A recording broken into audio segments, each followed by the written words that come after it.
Do you see that in many people's eyes? I do. I see it in a lot of people. I think there's something that God put in all of us, and that's to overcome, to move forward. Jesus Christ, you can trust him. He'll never fail. We've seen midgets grow. We've seen arms and legs that stop growing. Mandada basata. I don't make this stuff up. So are we going to be called away to meet the Lord? But it's not going to be 300 years. We live in right at the coming of Jesus Christ. You're just a 10-foot tall crybaby. I'm crying. It's not so bad. I mean, no Christians aren't being killed. No, not yet. What the Bible says, Leviticus 20:13. If a man also lie with mankind, as he lieth with the woman, they shall surely be put to death, their blood shall be upon them. And that, my friend, is the cure for AIDS. The notion that atheists are somehow the intelligentsia among us and so forth, I think this is just completely false.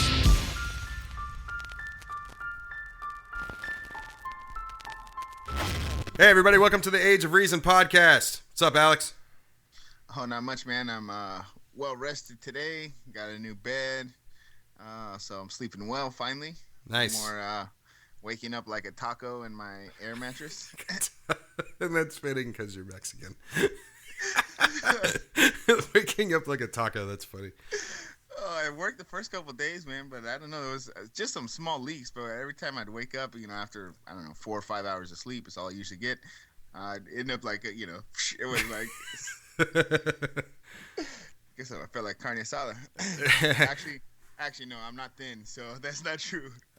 Carne asada means thin steak. I don't qualify.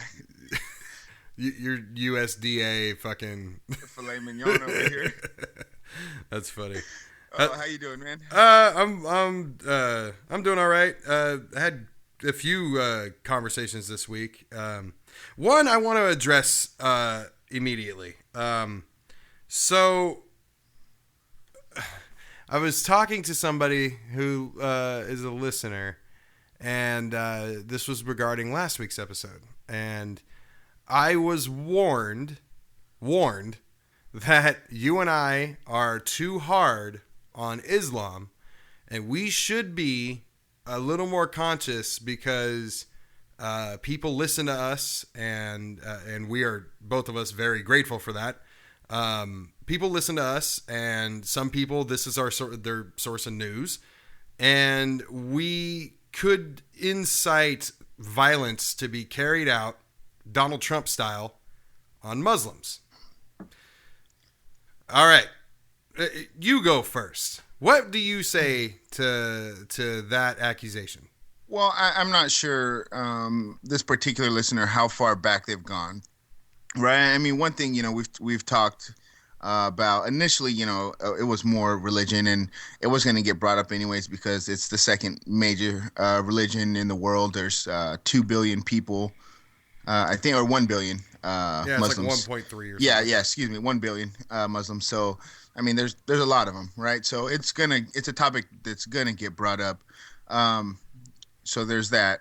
I think we've been careful to talk about, at least personally, how we advocate nonviolence, and we that's not what we want. And when we talk about it, we don't talk about it as saying Muslims in America are doing this or doing that or anything in particular. I think when we talk about it, we're discussing world matters and world issues. And I think, obviously we spent some time on it last week. I think it's an important matter. I mean, of course, you had those 3 terrorist attacks. All these things keep coming up, and they're in the Muslim world. So you have to be able to talk about it. And we're not, as much as we're bashing the religion or talking bad about the religion itself, we defended Muslim refugees, right? And the person we would never advocate violence for or something like that. It's the idea of Islam that is a problem. And if in my opinion, and that's the reason, I speak the way that I do, is if we don't address it, it's going to become a bigger problem. So I definitely don't advocate for, any kind of violence or anything like that. So I'm sorry if they got that impression, but I mean, I think you can speak against an idea without inciting violence. Yeah, agreed. There is one time you spoke about inciting violence, but it was on Christians, and it had to do with holding them underwater longer during baptizing, which I'm still all for. But yeah, we never did that. We've never said to treat Muslims differently. If you know one, if you work with one, or you have a friend, I think this is PC again. I think that's what it is. And specifically the issue that they had was when I spoke about the documentary I watched, A Girl in the River. I'm not going to recap that story again. Just quickly, a girl married somebody that was of a lower financial status, family than her own. She did it without her parents' blessing. So her father and her uncle took her out to a river and shot her in the face, and she lived, and she ended up having to forgive them because village elders have way more to do with their judicial system over there than anything else. So there's a quick recap, but she the listener said that, I said that these things were specific to all Muslims. No. And just like with Christianity, there's very few things you can say about an entire group of people as a blanket statement. One, Christians all believe in Christ. That's where Christian comes from. You can say that. Are all Christians against gay marriage? No. Are all Christians right-wing conservative fiscal policy supporters? No. Are all Muslims about honor killings? Do they practice that? No. But at the end of the day, and I mentioned this in the last episode, the suicide bombing community is specific to one group of people. That does not mean that they are all, that they all have that jihadist mentality or the need to make the world bend to Allah. That does not mean any of that. But I will say, and I can't say this and say that I'm being unbiased, but I think we do a pretty good job, including when we talk about how to debate with people and arguments to make, that you beat the hell out of their idea, but you don't make it personal.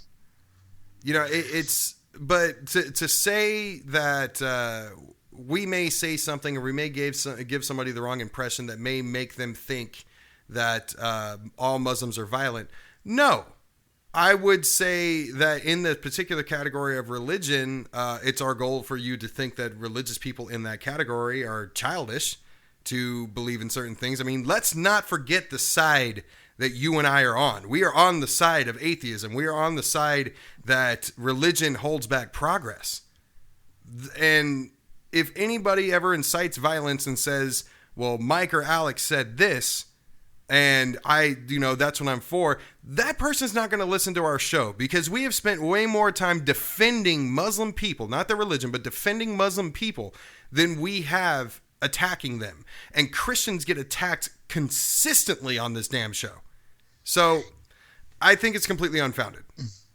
Yeah, I mean, I guess, if that's the way they felt, but I would, and I'm not sure if we have any on the website. Well, I'll have to check and maybe upload one. But I mentioned her last week, but I would challenge the listener to watch a small part of Ayaan Hirsi Ali, just a little bit of her story as a Muslim woman and the things that she's gone through. And I think she does a really good job of making it a feminist issue as well, which, I mean, it is, as I think, and a gay rights issue as well. If you're gay in a Muslim country, you're murdered. So, there's many liberal causes or things that get liberals excited, and myself included, when they're trampled on, and in the Muslim world, these things are trampled on often. So all we're really trying to do is call it out. I mean, again, in Saudi Arabia, women are not allowed to drive. you know. Well, in her particular story, she's a victim of genital mutilation. Now, you could try to argue male genital mutilation, circumcision, as health benefits, which has been disproven, or you do the cutting because it looks cleaner and bigger or something like that. It doesn't harm, it doesn't take away pleasure, that sort of thing. There is no reason for female genital mutilation. There is no reason to cut off the clitoris of a female. None. Other than oppression. That's it. So the other thing that we discussed was that the listener was defending that this isn't their fault, it's their culture. And I said, no, it's their religion. And I think there's a big difference between what's culture and what's religion. They can get blended together, but this culture, it is a culture, but this culture stemmed from the religion. And we can get into conversations about whether or not it says to do honor killings in the Quran, or whether or not it says that you should hate gays in the Bible. Obviously, people read this, and that's what they take away from it. It doesn't really matter. And that's why we don't have one group of Christians and one group of Jews and one group of Muslims. That's why we have all these different factions. People choose the amount of which they want to believe in, which is why I also said in that same episode of the episode before that religion needs to be an all or nothing thing. Take all of it and deal with the issues you're going to have justifying your actions. And I think, that in reality, that's what, these extremists are doing, whether whether it's the Christian fundamentalists, I guess, or the Muslim extremist, jihadist, whatever, terrorist. I mean, that's basically, and I think we've had the conversation before where both of them are really kind of doing what the documents say, and that's, I think that's why it's important that we bring this out. Again, I mean, we're liberal minded. It's not like, we go to the Tea Party rallies or anti-Muslim rallies or anything like that. We're open to new ideas, to different things. But this, I think when we look at it on the whole, we can say this is it's a bad idea. Well, in the same episode, we talked about Ted Cruz.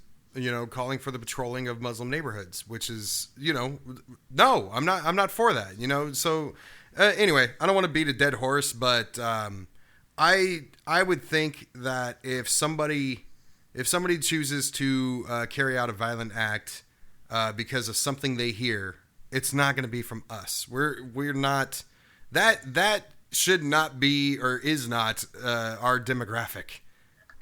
So anyway. Moving on. Oh wait, before we do that, what do you got? I got just a couple quick stories, but one of them I was, reading news the other day, and I thought this one was amazing. It's the Missouri state legislator.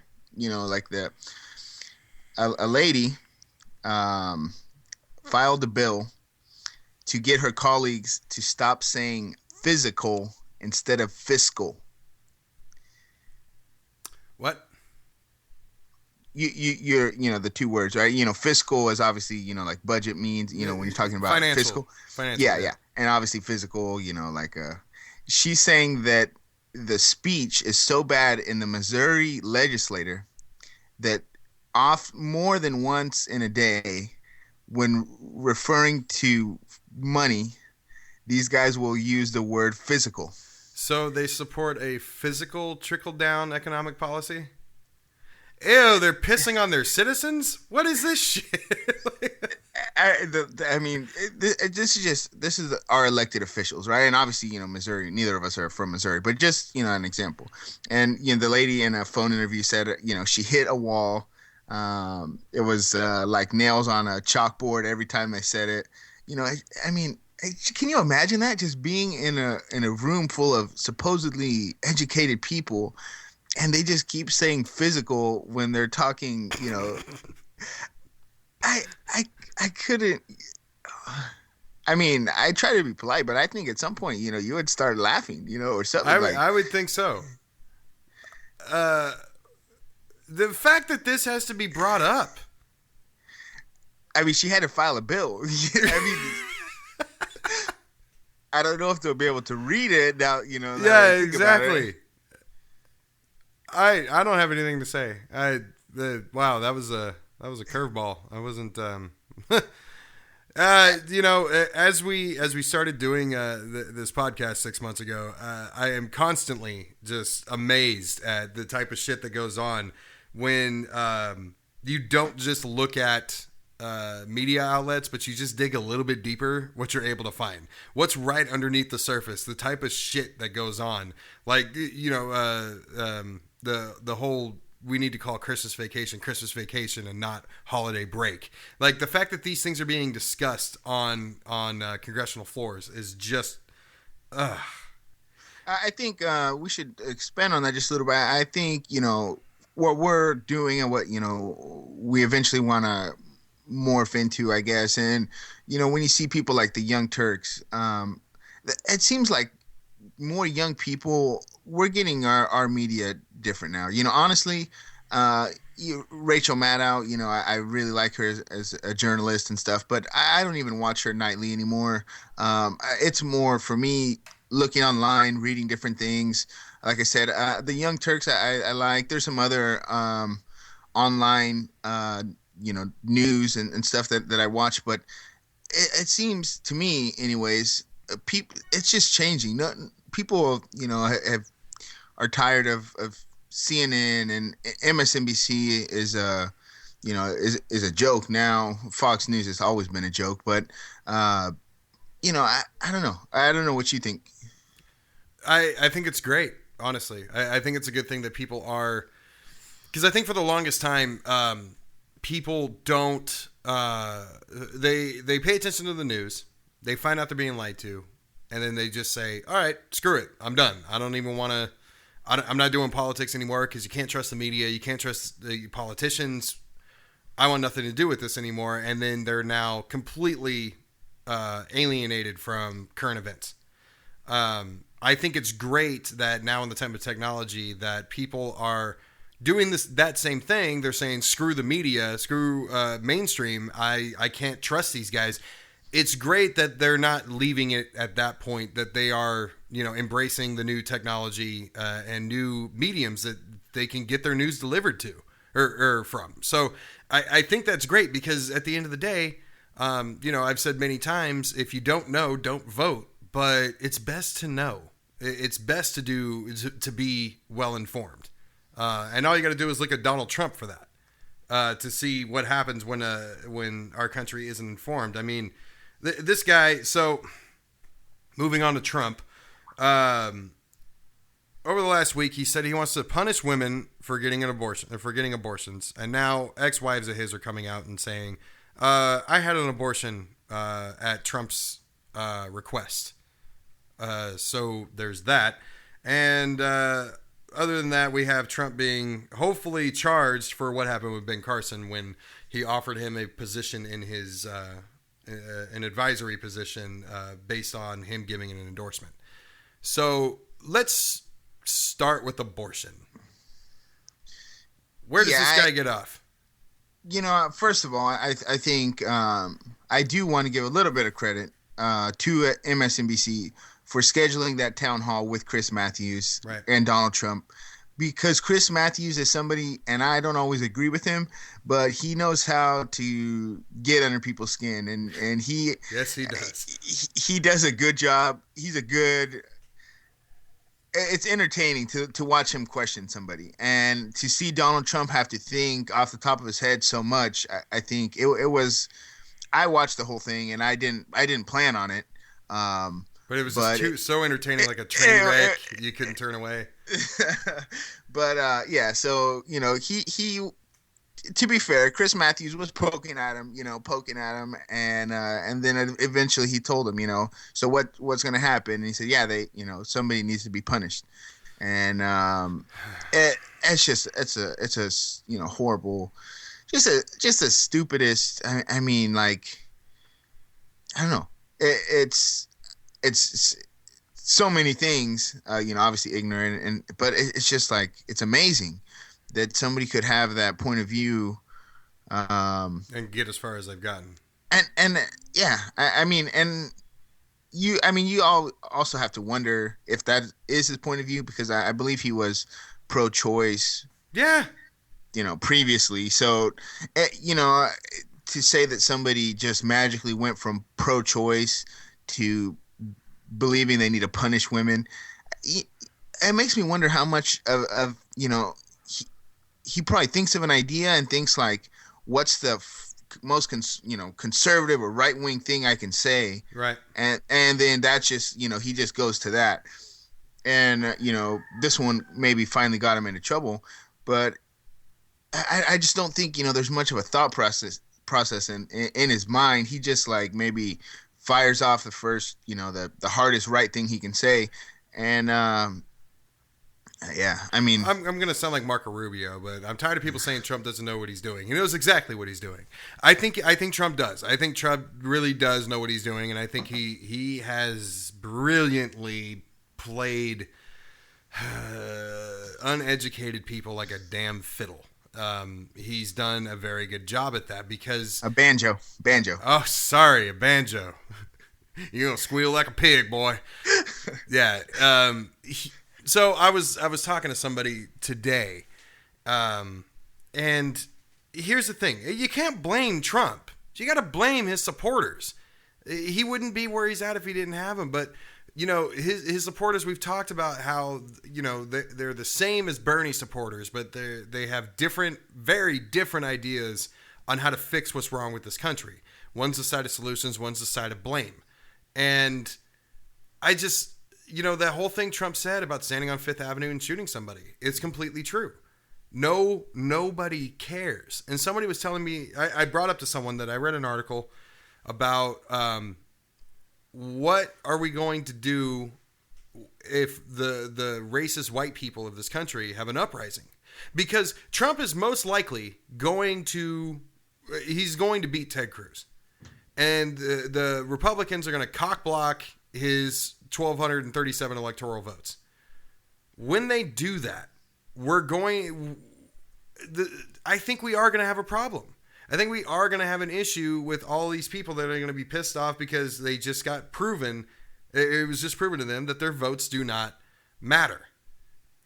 But what does? Because the lying does not matter either. And this person was trying to tell me that people are going to be like, oh, he lied. Screw it. I'm moving on. No.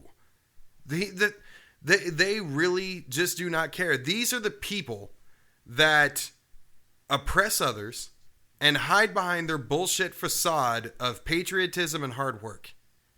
That's who his supporters are. Nothing that's ever happened to them is their fault. And some of them may be completely correct, but nothing financially, no financial hit, nothing that's ever happened to them was their fault. And if they are successful, they're successful because they did it on their own. And they did it because they have hard work and they're patriotic. These are the people that we're dealing with. So even with what's going on right now with Ben Carson, moving on to the next one, this is highly illegal. You're not allowed to do this. And we just found out that somebody that comes out and says that Trump is going to be a great idea for president is doing it for personal gain. Yeah, the other day he said, are there better people? Sure. I mean, Ben Carson's just an idiot. He's like Herman Cain 2.0, and I heard him, he's a Trump supporter too, Herman Cain. Yeah, I know. I heard him come out, I heard a clip from him last week. All shucky ducky.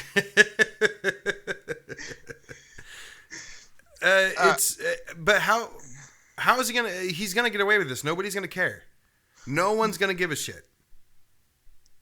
I saw the article that said something about a potential charge or something. The site wasn't one that I'm familiar with, so I didn't click on it. I wasn't sure if it's legit or not. Obviously, we'll see where that goes and if he's elected. But as far as, the uprising, it will be interesting to see what the Republican Party does. If they know, I mean, if Trump wins the states, in my opinion, he's got to be the nominee. As much as I would hate for him to have a chance, when you talk about super delegates on the Democratic side, you talk about, a possible brokered convention on the Republican side, that just goes to show how even, more fucked up we are. Right. And during that same conversation today, the guy told me voting does not matter. If it does, they wouldn't let us do it. And I've always tried to argue against that, but it's getting harder to do with this particular election because look at what's going on between Hillary and Bernie. There's some voter shit going on, especially in my terrible state of Arizona. Hopefully on June 7th, we will all re-vote. That's what I'm hoping happens. I haven't heard that there's a good chance of that. Is there, or? It's being pursued. I mean, at this point, we don't know. The idea is being brought up that on June 7th, Arizona should be able to re-vote completely. We wiped the slate clean of everything that happened earlier this last month. And in June, everybody does it all over again because, we're in a free country that's based on democracy, and democracy is based on the voice of the people, and the president is supposed to be elected by the people, and 1.2 million people did not vote. They couldn't. And there's a huge problem there. So we have those issues and it's not just Arizona.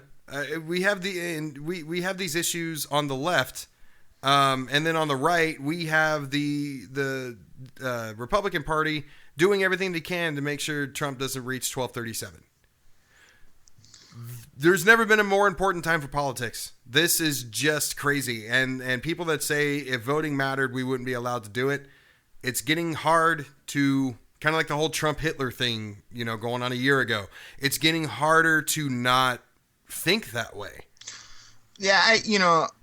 I was talking to somebody about that last night, and I think the important thing is that you're always going to lose if you don't vote.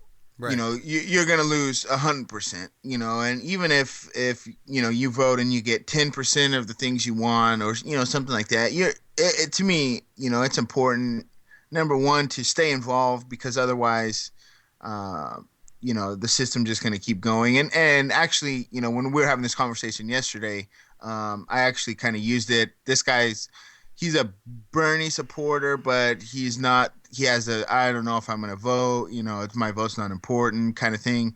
And I was using it kind of as a pitch for Bernie, just because in my opinion, and part of the reason, not just my opinion, I think, probably millions of people's opinion across the country is, as you see, as the voting, keeps happening, people know that the system's broken. And I think Bernie is, that Obi-Wan Kenobi kind of figure where if you don't try to do something to stop it, and electing, Bernie Sanders would be a huge shift in the current political system. Huge.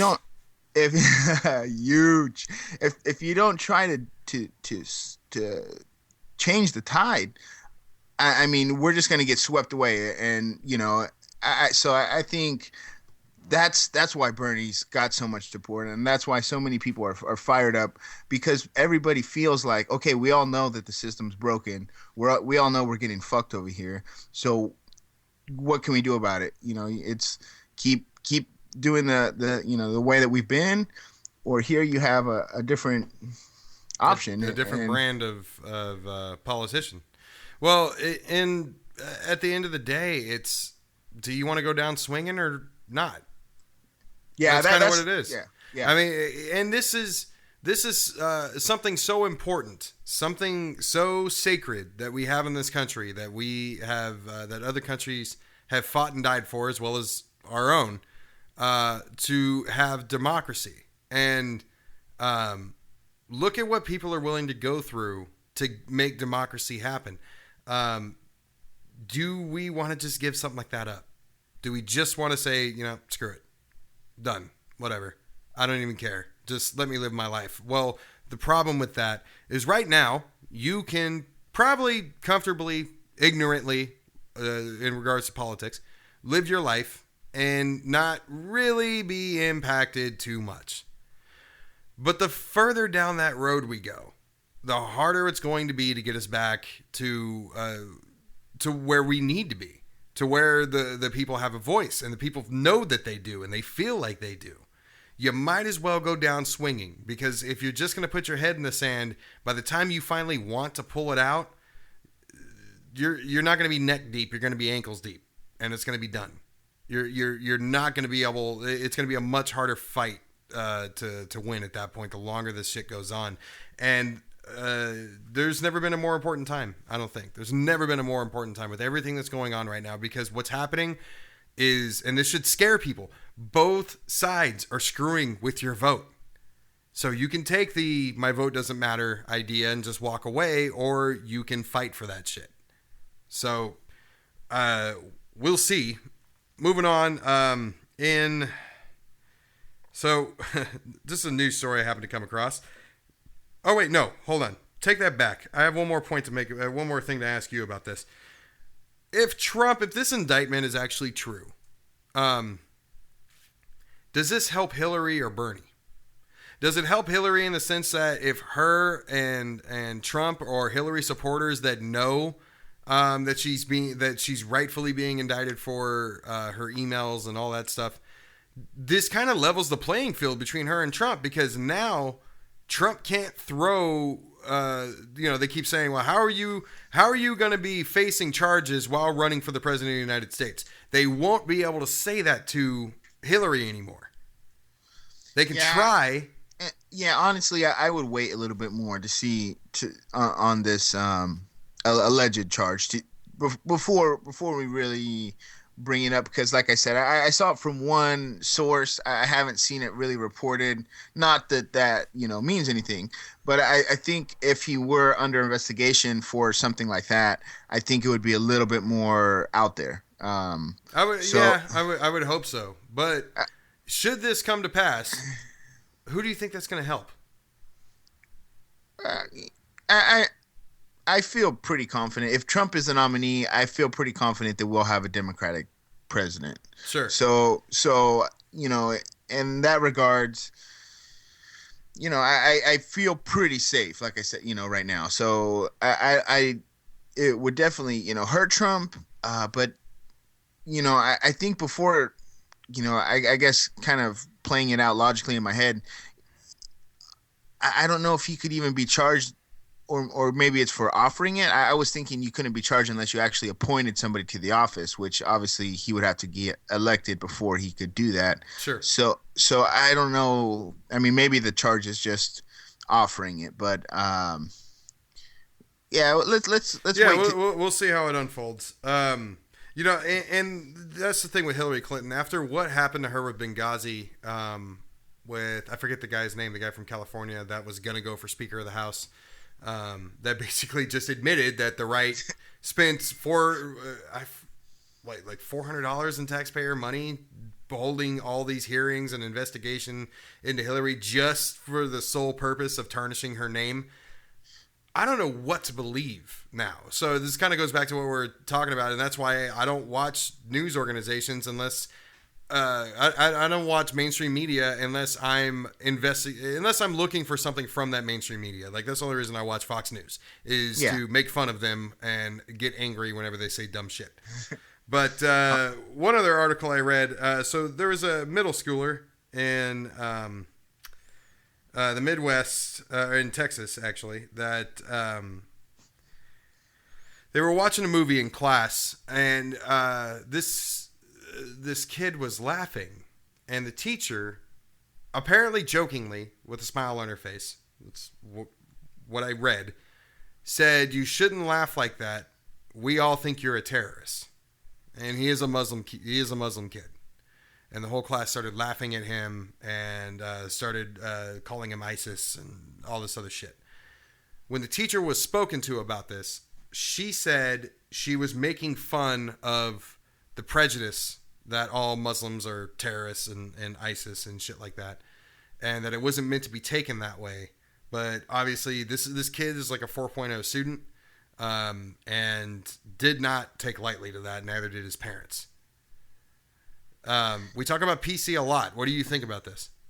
Yeah, we talk about PC a lot, but I think when you're dealing with children, especially in a school setting, it's a little bit, the rules are much different, right? Because I mean, bullying is a thing. It's true. It happens. There's no denying it, I guess. So with that, you would, as a teacher and somebody in that position, you would think you would be a little more mindful, I guess, of the circumstance of what's going on and stuff. I think it's inappropriate. You shouldn't. It's one thing to joke about that between friends or even people that don't like each other, or to say it on the media, but to say that directed towards a kid in front of other kids, I think that's definitely crossing the line. Yep, that's what I thought about it. It's you have to take your audience into account. Maybe you, the teacher, are mature enough to know that you're just kidding, but why would I don't know what would possess somebody to say something like that. Like, I mean, in a sense, that's sort of like asking, like you wouldn't make that comment to a black person, or to a black student in middle school as a teacher. You wouldn't say something like that. I don't know. It just it completely rubbed this kid the wrong way. The teacher has not been terminated. She's just been suspended pending investigation at this point. And and I guess again, going a little further on it, maybe that might just be best. Maybe not just a slap on the wrist, but maybe it could be a honest mistake. It's not like maybe there was institutional racism inside her classroom or something like that. It was for somebody, when somebody does make a mistake like that, it's off color. It's not the worst thing I've probably ever heard in a classroom, but it's definitely inappropriate. They shouldn't. You shouldn't have their heads for it all the time. You obviously have to take it in context. If somebody continues to make racist statements and then they get caught making a racist statement, then it could be brought to light. Oh yeah, by the way, this is normal conversation for so and so, or whatever. But when somebody makes an off-color joke, or something's just not taken the way that they meant it, or something like that, I think that's where the PC sometimes gets a little bit too much. Yeah, you definitely could be right. There was nothing written in the article that would indicate that this was a pattern, or that there was any type of complaint like this before. But, one side of me, and this is my really bleeding heart side, is let them be kids. Don't like this child is like 11 years old, 11 or 12. Like, let him be a kid. Don't make him worry about whether his classmates are going to think there's something suspicious about him because people that look like him, that pray to the same God he does, that handle things very differently across the world, have anything to do with him. Hey, and here we go again, defending Muslims. Ridiculous. Anyway, and I have my other story here is also in defense of Muslims. So there's an armed anti-Muslim organization called the Bureau of American Islamic Relations, BEAR. They protest what? It's fun. Just that's a. I read the article, or it's an article just describing it, and it's just funny that that's the Christian group's name, right? The Bureau of Islamic. Of American Islamic Relations, and they're the ones that come with guns to the mosques, right? So yeah, like that's kind of like Citizens United. Has nothing to do with uniting citizens. Nothing at all. I think in is it Lord of War or something? He says, all these guys have some great name or something like that. All the crazy bastards, they all have the most innocent sounding name, the freedom fighters, or something like that makes you sound like, oh man, these are a good group of people. And then you dig a little deeper, lift the cover, and then these are the guys scaring people away from mosques with guns, right? Yes, that is them. That's my favorite Nicolas Cage movie, Lord of War, great movie. So yeah, they showed up to a mosque in a black neighborhood in Dallas, and they were met by counter protesters that were also armed, and everybody ended up having to leave peacefully. The law enforcement showed up, said tensions were extremely high. Before I get to whether or not, this has been going on prior to Ted Cruz making his comment, but I don't think Ted Cruz's comment about patrolling Muslim neighborhoods does anything but add fuel to that fire. But I think the most important part about this is takes me back to my simple thing with guns. If you don't have them, you can't use them. Look at the level we just took this to. It's now armed protests. I mean, not that protesting. I mean, like, it's your right to go hold a protest at an abortion clinic or hold a protest at a mosque if you choose to do so. But to show up armed, so the other side now shows up armed. This is not the way, this is not right. This is not the way this shit is supposed to happen. This is fucking insane.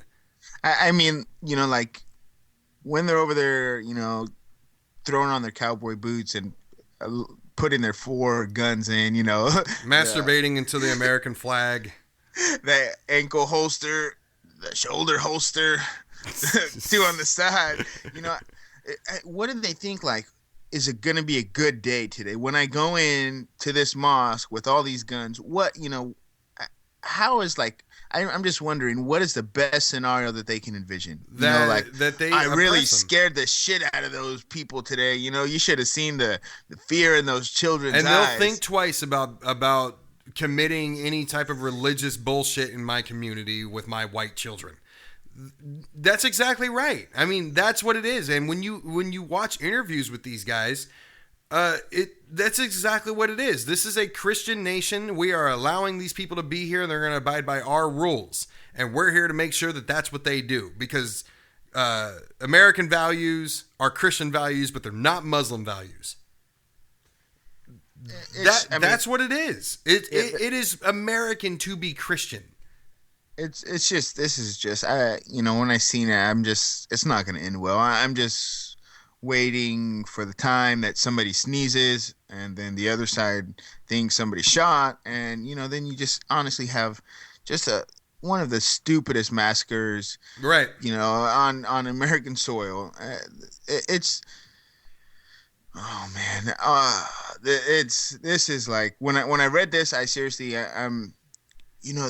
we've talked about it before, but some of my conservative friends, their deepest fear, when we really get into it and really start talking about it, their deepest fear is a race war.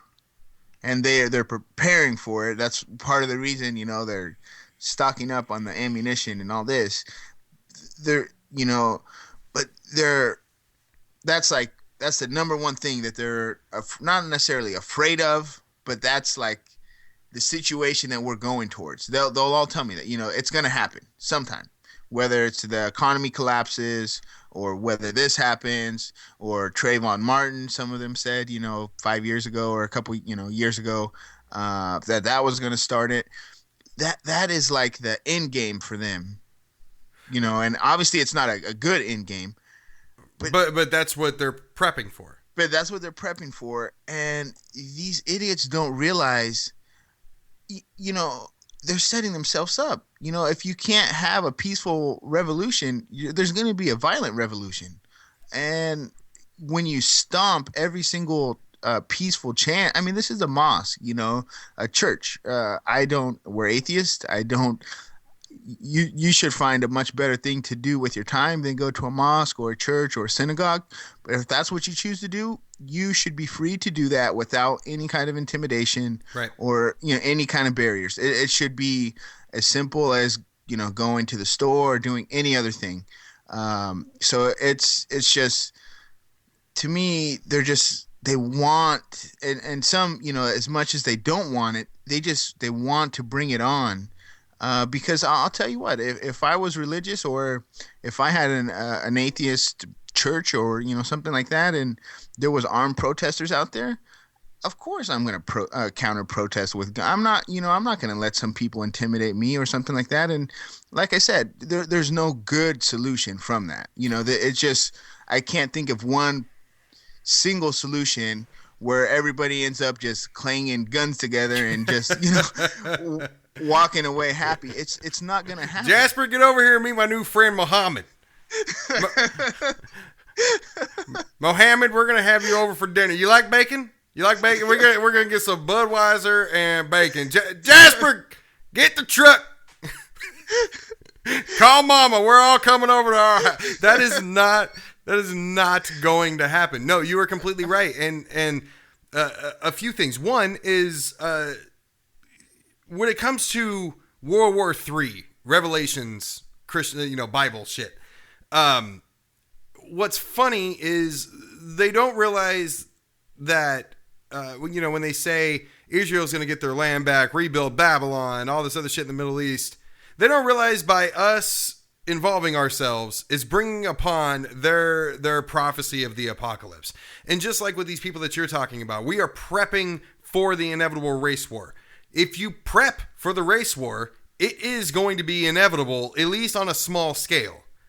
And that's what I don't think people... Like, how do you not see that? How do you not see that going to a mosque armed in order to prevent a race war is only making a race war all that more possible and all that more inevitable at some point. It's going to happen even on a small scale. And that was one of the reasons I was bringing up that article about, what do we do with all these Trump supporters when he gets cock-blocked from the nomination? They're just going to go back home? Fuck no, they're not. That's not going to happen. I mean, you brought up a good point, too, a while back on the show if Trump, because Trump did not get annihilated from the very beginning, they're not going to think, oh, we lost. They're going to think, damn, look how close we got. It's just going to make this stuff worse. I can't. It's crazy, but and this is probably why a lot of people don't pay attention to this. But I was talking to our friend Ben yesterday, and he told me a story about something that happened after 9/11. So he talked me into playing fantasy baseball this year. I know how to play baseball. I know everything about the sport. I don't know the players by any means. And apparently, fantasy baseball is a full-time job. And so, there's a shit. 165 games and shit. So it started on yesterday was the official opening day, and apparently this goes through like September. So I don't know if I'm going to get burned out or not, but for right now, I'm enjoying it. And the reason I'm enjoying it is because it's going to be the one thing that I research and pay attention to that's not politics, which I think I really need. You have your wife, you got your kids, you have family there, and stuff like that. Like I need something else other than video games. So that's what I'm looking forward to. But he told me a story about I forgot the guy's name. Anyway, a broadcaster. This broadcaster, famous guy. If I knew the name, everybody would know who. Brokaw, Tom Brokaw, that guy. Brokaw, whatever his last name is. He's a news reporter, not a broadcaster, I'm pretty sure. No, you could be right. Whatever. So he's in New York, and it's a week or so after 9/11. So things are starting to kind of return to normal as best as possible, I guess. And a police officer walks by, and there's still smoke. There's still dust and shit. And police officer looks at him and he goes, "How you do?" Police officer asks him, "How you doing?" He said, "I'm worried. How are you?" He said, "I'm worried too. I'm worried about the Mets." And Brokaw was like, "You're worried about the Mets?" It's like, "Yeah, they're playing, such and such a team tonight, whatever team it was." And he's like, "How, with the building still smoldering underneath all the rubble and smoke still in the air, can you possibly be worried about what happens to the Mets tonight? That doesn't matter." And he said, "Yeah, well, I'm gonna get off work here in a little bit, and for 3 hours, I'm gonna sit at home. I'm gonna watch the game. I'm gonna put my feet up and crack a beer, and I'm gonna pretend that it does." This was a very cool story to me because it's we do have to find a way to keep on living. But I guess the overall point and how I relate it to the last 15 minutes of our conversation is we all have to live together at some point. We all have to figure out how to do this. And protests, there's a time and a place. And there's a reason. There's a time, a place, and a reason to have these things. But when you show up, as you said, with a bunch of guns armed to the freaking teeth, trying to protest a religion because everybody that's Muslim is prone to suicide bombing and mass shootings and all that other shit, this is not going, it's never going to happen.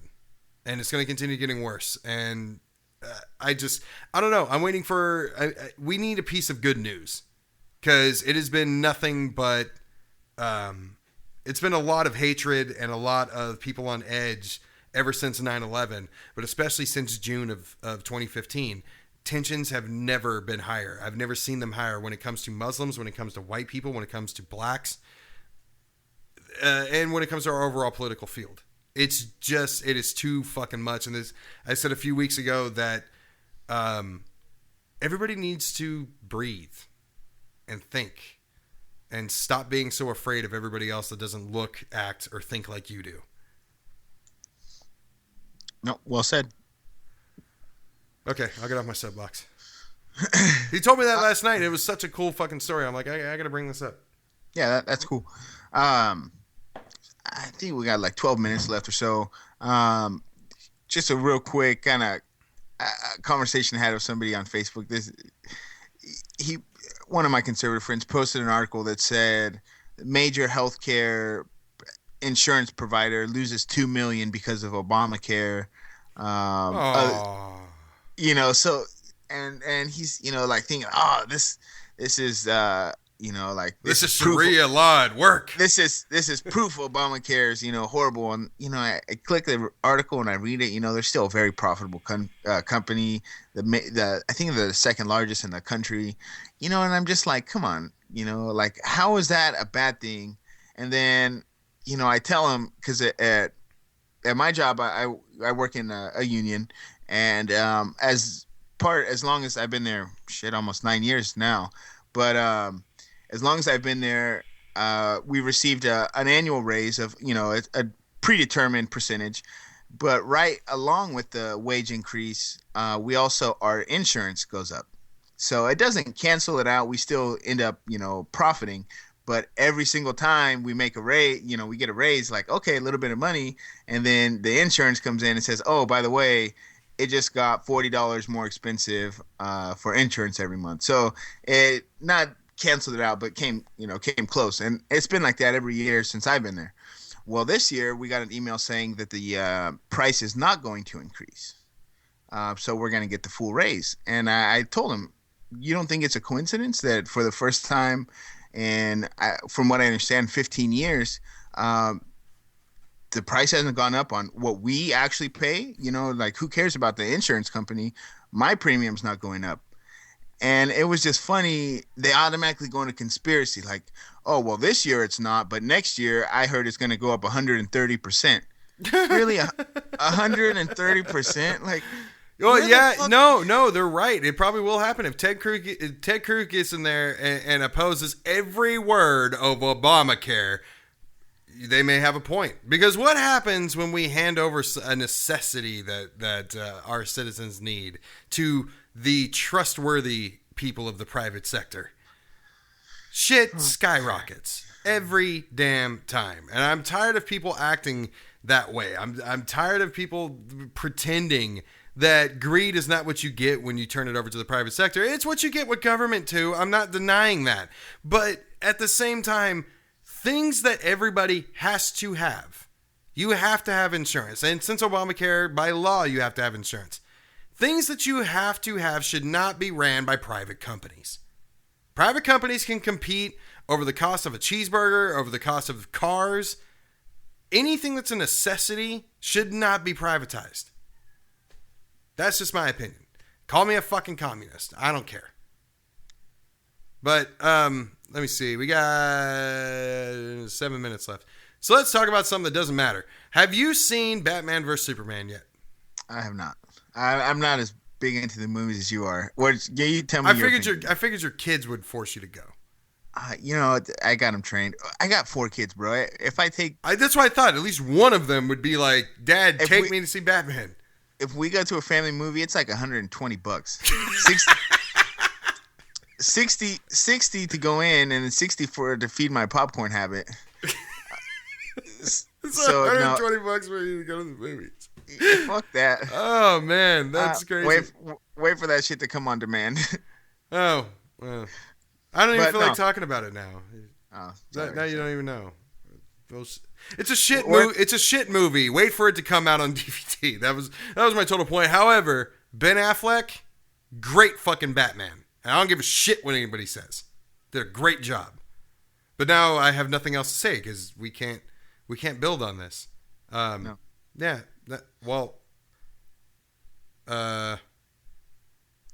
Let's see. Yeah, I'm out. We ran out of topics. We have like 5 minutes left. I don't know what to fill this with. I was like, oh, we can talk about Batman versus Superman, right? Everybody pays attention to that shit. I just thought, I know you don't do movies, but I was like, I got a 1 in 4 chance. No. No. No. So I was reading an article. I mean, we've talked about it previously too, I think, but I was reading an article that from a retired preacher that was saying, hell's just a construct of religion. Right. He believes in an afterlife, but basically the church just cooked up, basically cooked up the idea of hell, and they use it, as punishment. When I'm talking to some people, especially Christian people, and they're talking about the problems with the country and stuff like that, and they say, oh, it's not a Christian nation, blah, blah, blah. My kind of counter is, when you look, it's still a Christian nation. Most people are still, quote unquote, Christian. But I think the problem that you see more is that people that even believe in hell, when you put them in a situation where, okay, God's watching, he's going to see me steal this bag of pretzels or whatever loaf of bread, I might go to hell, but on the same time, I'm hungry, right? When you have to make that conscious decision, hey, I might go to hell for this, but otherwise, that's a long-term consequence. Right. But the short-term gain is I'm going to eat right now. Or, whether that's stealing, whether that's dealing drugs, or, being in a gang. There's all kinds of things, but especially when you go into inner cities, I think you do still see people that are religious and they have their crosses and things like that. And it doesn't, not all of them are obviously, theologians or anything, but criminals for one. Let's throw that out there. Yeah. But we are specifically talking about those that do criminal activity in order to feed themselves. Yeah, and we've talked about that cycle before. Yeah, and I just think the thought of hell just is not scary anymore. When you put that compared to my family needs to eat or something like that, right. The thought of burning in hell when I die, it's just a small thing. And I think religion has kind of played its course for that, because that used to work and that used to be enough. But now we have to evolve, because people now it doesn't. I mean, obviously, I don't care if I go to hell. I don't believe in hell, but I think because of that, because it's lost its sting or I guess the stick or punishment. I think that's part of the reason why even people that are Christian, they don't fear hell. No, they don't. And even in Religulous, when Bill Maher interviews some people at the Vatican, they don't promote that shit anymore. And it's what I think is stupid, though, that it does allow people to do are those that are criminals. If they commit criminal acts out of necessity, like we said, if you have to steal food, that's something nobody should ever have to do in this country. Something nobody should ever have to do in the world. But based on the amount of money we have flowing through this country, nobody should ever have to do that. But if you did, what I think the problem is, though, is when people take it further. You listen to any rap song from the 90s, they all want forgiveness from God. The whole tuba, Father forgive me, like that whole fucking that's everywhere. That's another big issue that I have with religion is I can just ask for forgiveness, and God is an all-loving person. So, oh hey, I do have.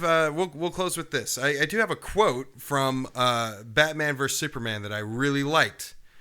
Lex Luthor, Jesse Eisenberg, who plays him, everybody's thinking Superman is... There's a lot of religious undertone in this movie, even though the movie sucked.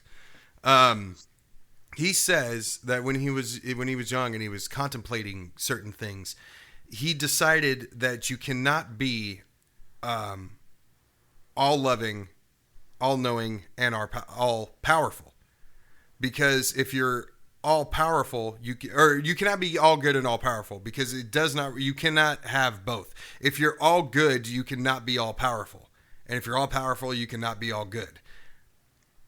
That was the little diamond in the rough for me. I kind of like that out of the whole thing. And basically, I'm in complete agreement with that, because when I say you need to take all of religion, if you're going to be religious, I mean that what I'm really saying with that is that it's impossible to do so and justify it. There's a lot of things. You got to go balls deep, and you can never justify going balls deep in a hog while firing off a rifle. You can't hashtag Cards Against Humanity. You cannot justify that. It does not work that way. And I remember back in one of our earlier episodes, we were having one of our mock Devil's Advocate debates. And I remember the corner that the religious side was put into was, you cannot be all-knowing and all-powerful. I remember that being brought up, and you can't take all of it. It does not work. Jesus, we said he's only 7 inches, but that's a round. That's not even length. You can't fit that. It just doesn't work. Nobody could take all that. To put it sexually, sexually speaking. And with that, we will conclude. I know these last 7 minutes were kind of like grabbing for straws. I thought some of these stories were going to last longer, but let me see. What do we have coming up tomorrow? We have another Super Tuesday tomorrow, don't we? Another voting in Wisconsin? I think it's Wisconsin. Yeah. I think that's only. Not another Super Tuesday, but another voting Tuesday. Another voting. Yeah. I mean, Bernie's he's been doing well, man, and he's making a race out of it. It's starting to get interesting. He is. It just takes me back to that earlier conversation we had about voting, because, man, both sides are screwing their own people. Even though Donald Trump people should get screwed with all 7 inches around of Jesus' cock, but... Oh, God. Whew. All right. I'm going to get out of here before I get even more nasty. So, anyway, follow us at AOR_podcast on Twitter. Find the Age of Reason podcast page on Facebook. And for everything else, including resources on learning about religion, watching debates, all that stuff, or just to stream the podcast, AORpodcast.com. Take care, everybody. We'll see you next week.